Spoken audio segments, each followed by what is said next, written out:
Okay, friends, I'm about to tell you something really, really private. This is like more private than if I showed you my genitalia. I'm not going to show you my genitalia, but if I did show you my genitalia, this would be even more intimate and private than that. Are you ready? I just checked my cell phone usage. Turns out last week I averaged around 3 hours. Nobody talks about this. Nobody talks about exactly how much of their one precious merry Oliverian life they're dumping like soul juice into the toilet of their cell phone. But I just told you, the reason this is on my mind today is because I got a great message from a patron of mine over on patreon.com/showsonjackhalbner.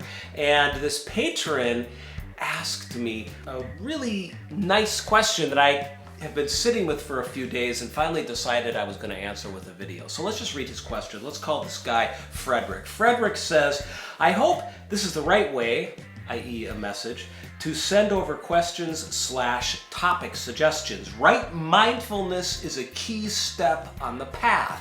He says we should always have our focus on where we are and what we are doing. This is right mindfulness, right? You're in the room, you're paying attention to your surroundings.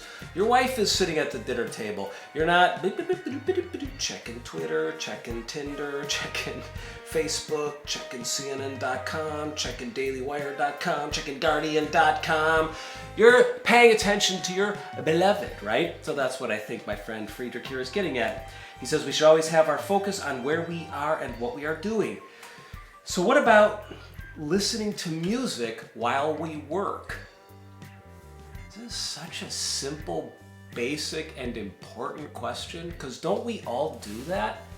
Don't we all wonder, should I put on this little bit of a mood enhancer? Taylor Swift, the Black Crowes, the Ramones, or should I just be in this moment? He says, what about podcasts or audiobooks while we're walking the dog? I stopped listening to podcasts while I walked the dog twice a day, and I think it did help a little. I noticed my neighborhood a bit more, and I'm more open to talking to my wife when I get back and I transition. So he says, at least I think it helped. It's hard to say whether it really did help or if I just thought it helped because that's what I was supposed to think because I was being mindful. He says, but now I have FOMO. He says, my writing and my Zen podcasts are queuing up and I'm missing out on them because I'm being mindful. It's kind of funny. My mindfulness podcasts are queuing up because I'm being too mindful and I'm missing all of them.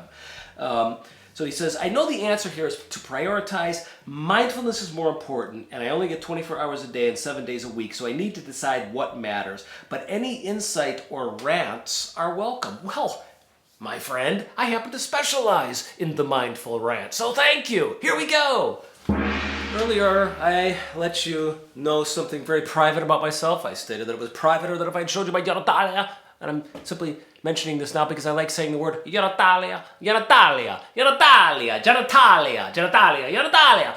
I'm averaging 3 hours a day on my cell phone, which, my gosh, it's like a slap to the face. And it turns out, actually, that's average for the American adult. 3 hours and 18 minutes, I think. The average American teenager, I think, is at about 7 hours. It turns out there's like almost 6.8 billion, almost 7 billion cell phone users on this planet. That's 85% of the population.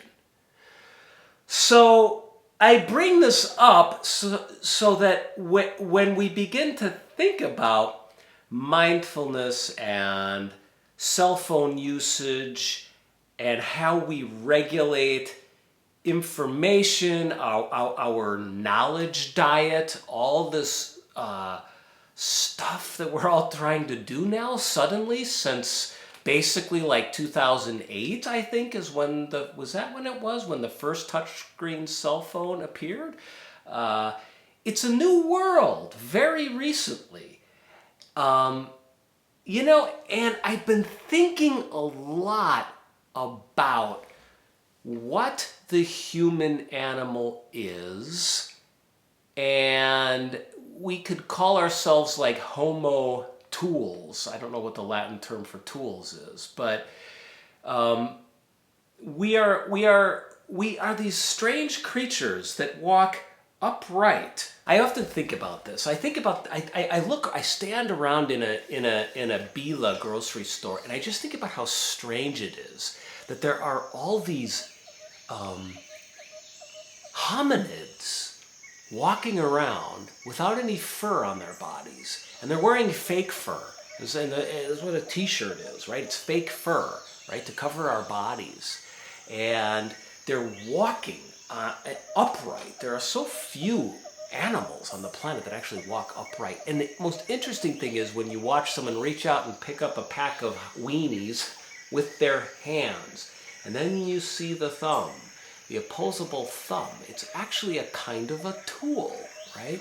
And I think about that a lot when I think about my cell phone, when I think about the internet, when I think about ChatGPT, when I think about technology, when I think about how humankind, the human animal, and intelligent animals, we evolve and grow and learn to make relationship with our surroundings through tools. I mean, this is a tool. Like, these used to be things that I would use to just kind of move around the ground on or grab branches with, right? And then they became complex tools that could allow me to make other tools, right? And allow me to make hammers and nails and houses and eventually computers, right? So I guess you could say that it's kind of hard to say where the human being, the individual, or even the species ends and our tools begin, right? Like, we are not so indistinguishable from our tools. Here's the thing that I think about. Just for example with AI, artificial intelligence is arising based on some very, very simple lines of code. I'm probably getting this wrong, but I think it was like around maybe like just like 1,000 lines of code. That's what ChatGPT is. And the thing is, it's an almost inconceivable amount of data and an nearly almost inconceivable amount of compute or computing power. So they're just basically like, it's just scale. If you have enough data and you have enough computing power, you can predict what the next word is going to be, or you can predict what an answer should be to a question.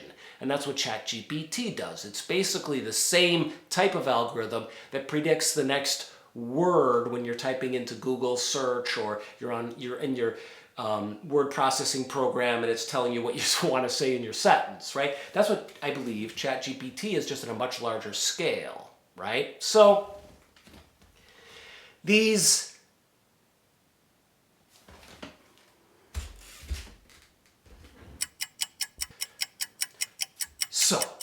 if it's a tool, and tool that can help us maybe even, evolve, arguably.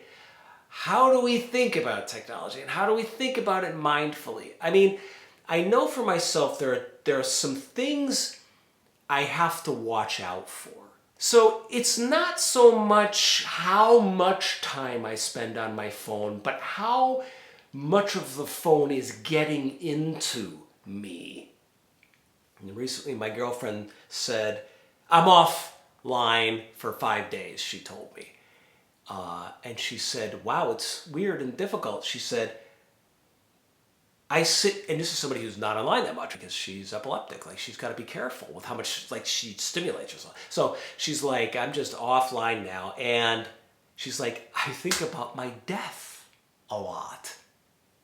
And that's interesting, isn't it? And I have noticed this myself when I step away from this connection that internet access, my cell phone, podcasts, audiobooks give me to the world, give me to other minds, give me to trends of thought and culture and society, right? News, ideas. When I put that aside, I get off my phone, I could do a digital detox like she's doing.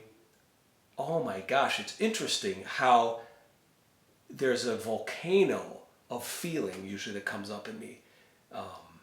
Silence. Silence.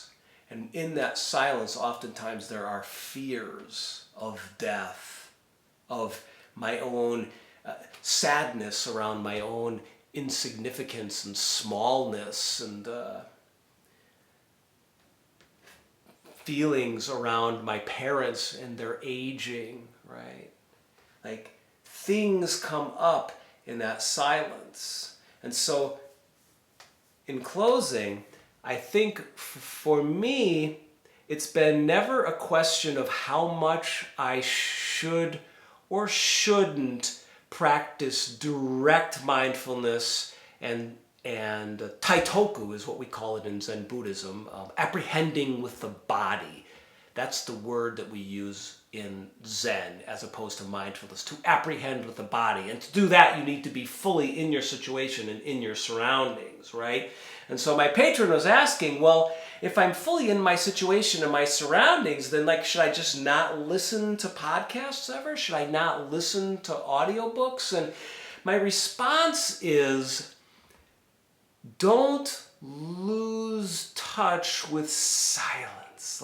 That's what I've found to be important, is to not come to a point in my practice or my life where there's just always activity going on in my head 24/7, whether it's thoughts talking to myself or I'm listening to podcasts or I'm searching online.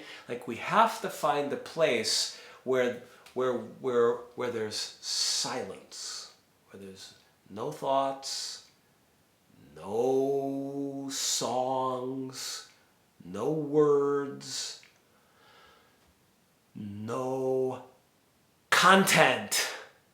No content. And I think that if we can do that, enough people, if we can be mindful, if we can practice meditation or contemplative prayer, if we can do these ancient spiritual practices that people have done from the dawn of time, if we can use these upayas or spiritual tools, then we can train ourselves to relate to technology, whether it's AI or our cell phones, to relate to it in a healthy way. And if enough of us do this, I think maybe societies can begin to rewrite some of its rules governing this technology. The same way we've rewritten rules governing alcohol, or addictive tobacco products, or addictive drugs, because right now the corporations, those who are profiting from the technologies that we have, they do not have culture, society, and the individual's best spiritual interests at heart. So, what am I saying? Can taitoku and mindfulness save the world and bring us to a new, more evolved state? I don't know, friends. Again, when I stand there in the Bila market sometimes and I look around at all these creatures called human beings, I think, what are we going to look like 1,000,000 years from now? Or even 100,000 or 5,000 years from now. When you look on big enough time scales, the fluidity of the material world and of the human animal and of the various forms and shapes that we and other living things take, the fluidity becomes really apparent. And it becomes obvious that, everything is changing. Everything is changing. Anicca, somebody recently corrected me this on Patreon, and I can't forget what the correct pronunciation is. Anicca, I think. I forget. Anicca? In any event, change. Everything is changing. And it's very likely that choices we're making today are going to affect us very clearly in the future as individuals, and then as a species, as a species that has these technologies that are going to probably transform the planet. And if we can relate moment after day after week, month, and year in a mindful way with our technologies. And that means, look, I have this device right here where I lock my cell phone up and when I'm writing, and I just leave it locked up for 6 hours so I can't touch it. I also have this device on my laptop called, Cold Turkey, right? And Cold Turkey allows, I've got my block, which is all of the internet I block. Or I just block YouTube, or Google, ChatGPT, Yahoo, social media, Patreon, Twitter, Gmail. I have specific websites that I block. So I have a mindful ways of specifically working with technology. This little lock here for my cell phone. And then I have a broader approach to technology, which is, am I using it as a tool? Am I listening to intelligent audiobooks? Am I just overdosing on podcasts? Do I need to take a break from this particular news site for a week or something? In my experience, you have to be in a constant, conscious engagement with how you relate to the phone, or otherwise it just kind of has the tendency to consume more and more and more of your day, or more of those interstitial in-between moments where if you don't pick up your phone, you just might start thinking about death or sickness, or some beautiful ball of emotion might rise within you that you've been holding down or just dispersing through your attention given to problems that are on Twitter or in the New York Times, right? So again, have a mindful relationship specifically with technology. Maybe that means one walk with your dog with a podcast and one without. Be practical and clear, and then pay attention day after day to whether or not you still have the ability to manifest silence, and are you manifesting silence, right? Because that's going to be key to making technology our tools and to not becoming tools of our technology, i.e., just tits that corporations milk, right, for our money and our time and our lives. It's going to be really important. It's like us versus the machine. And I want a world where we swallow our cell phones and make them part of our agendas, and we don't become part of Elon and Zuck et al.'s agendas. Boom. You want to know the greatest technology of all? It's this right here. You know what this is? It's a cup. And these are coins. There's 7 coins here. I put this on the desk, and I put the coins next to it on the desk. And I sit for 20 minutes on Sunday. I put a coin in. I sit again for 20 minutes on Monday. I put a coin in, right? And as the week goes on, all the coins go in. And just having this little reminder right there on the desk or somewhere in the room where I can see it it gets me in the meditation mood. So manifest your silence. Keep doing your sitting practice, and then just maintain a healthy but not addictive relationship to your phone. That's my advice on this topic. Listen, if you want to support this channel and help me pay for my cell phone bills, you can go to patreon.com/showsonjackhobner, which is right here. That's patreon.com/showsonjackhobner. It's a great way to support this channel. But I offer these videos for free here on the internet, and I really appreciate any support I get. You can hit like and hit subscribe as well if that works for you. Otherwise, let's all turn our phones the heck off.